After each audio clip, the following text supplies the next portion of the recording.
Mahal na Yorme, salamat po at napagawa niyo po nito sa mga senior po dito na mga papasyalan po.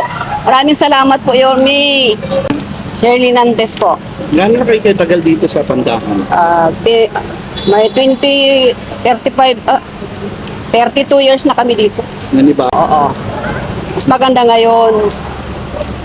Saka dati meron na dito noon nung si ano pa, nung giniba. Tapos itong bumalik, gumanda na. Sa inyo, pwede na po dito. Kasi noon, wala. Mas maganda ngayon. Kesa noon dati. Oo, dito malapit na kami. Kasi dyan lang po kami sa tapid eh. Kabila lang po kami.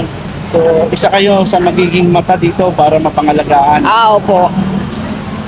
Kaso nga lang, mamaya tirhan to baka ng mga squatter. Dati kasi dito marami.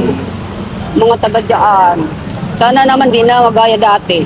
Na inano nila. Parang sinalaula nila yung dating ano dito. So, yun yung pangampan nyo na bakit Oo, yun po.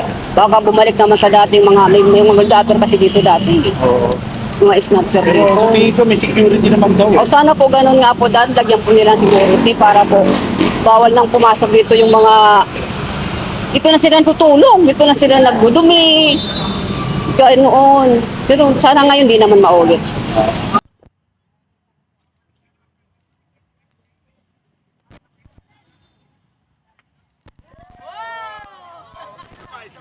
Ito yung nakikita nyo nung araw na puro tambak, alikabok, dugyot, tawa,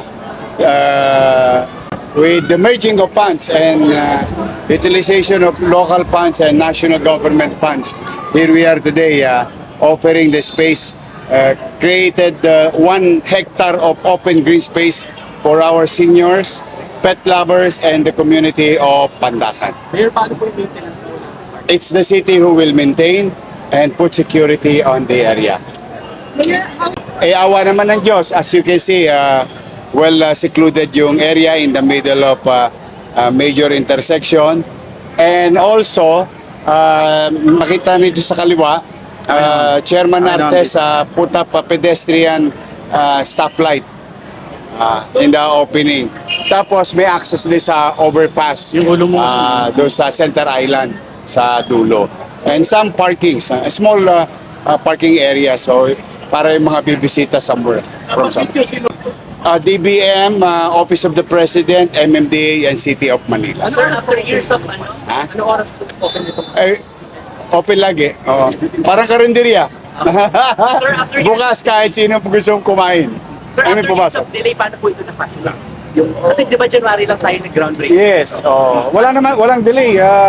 In fact, we'd like to give credit to MMDA. Baba mo konti, Mike. Finishing it on time.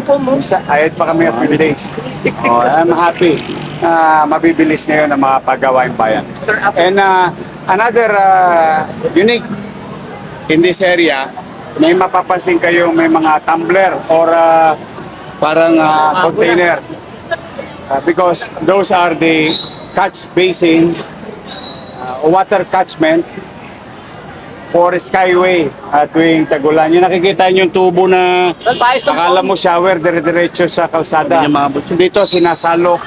Tapos may drainage system to for sa loob lang ng park. Hindi ilalabas sa tubo sa labas. So that we can use the water back to the plants in a good day. Mayor, nabanggit